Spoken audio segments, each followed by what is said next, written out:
यस्य पुंस हृदि त्वन्नाम नागदमनी स निरस्त शंक सन फणिनम क्रमयुगेण आक्रामति। जिस मनुष्य के हृदय में त्वन्नाम नागदमनी, आपका नाम, और वह नाम उसको एक रूपक दिया है नागदमनी, आपके नाम रूपी नागदमनी। नागदमनी का अर्थ एक कोई ऐसी वस्तु होती है जिससे नाग का दमन किया जा सकता है। कोई उसको गरुड़ मणि भी कहते हैं और कोई एक विशेष वनस्पति भी बताते हैं। तो वो जिसके पास होती है तो नाग का दमन हो जाता है, नाग उस पर आक्रमण नहीं करते।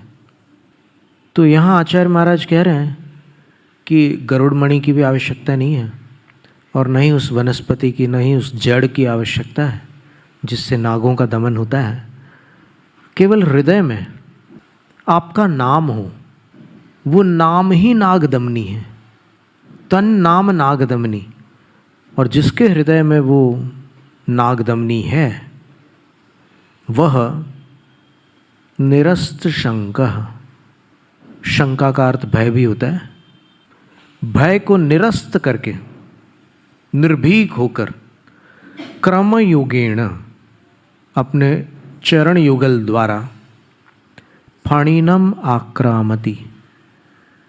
यहाँ पर आक्रामति का अर्थ आक्रमण नहीं है, यहाँ पर आक्रामति का अर्थ होता है उल्लंघन, लांघ जाना।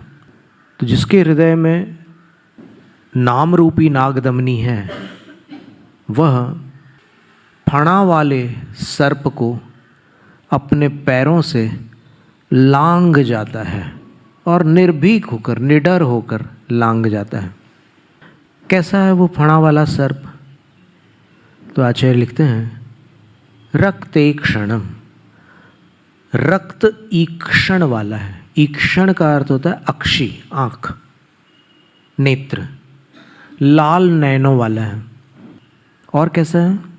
समद कोकिल कंठ नीलम, समद, वसंत ऋतु में जो नर कोकिल होता है उसको मद आ जाता है। वो रात होने के कारण उसको मजबूरन चुप होना पड़ता है, दिन भर कूकते रहता है।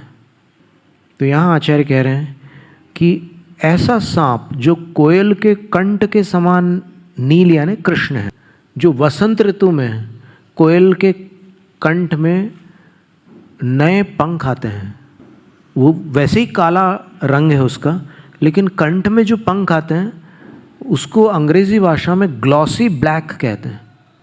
काले रंग के ऊपर अगर मोम को घिस दिया जाए तो वो काला रंग तो जाएगा नहीं, लेकिन उस काले रंग में एक शाइनिंग आ जाएगी, चमक आ जाएगी। तो वैसे चमकीले पंख उस कोयल के कंठ में आते हैं वसंत ऋतु में। तो यहाँ पर सांप के वर्ण का वर्णन है कि कैसा सांप है वो, कैसा नाग है। तो बोले लाल आँखों वाला, और वसंत ऋतु में जो कोयल के कंठ का रंग होता है उसके जैसा काला।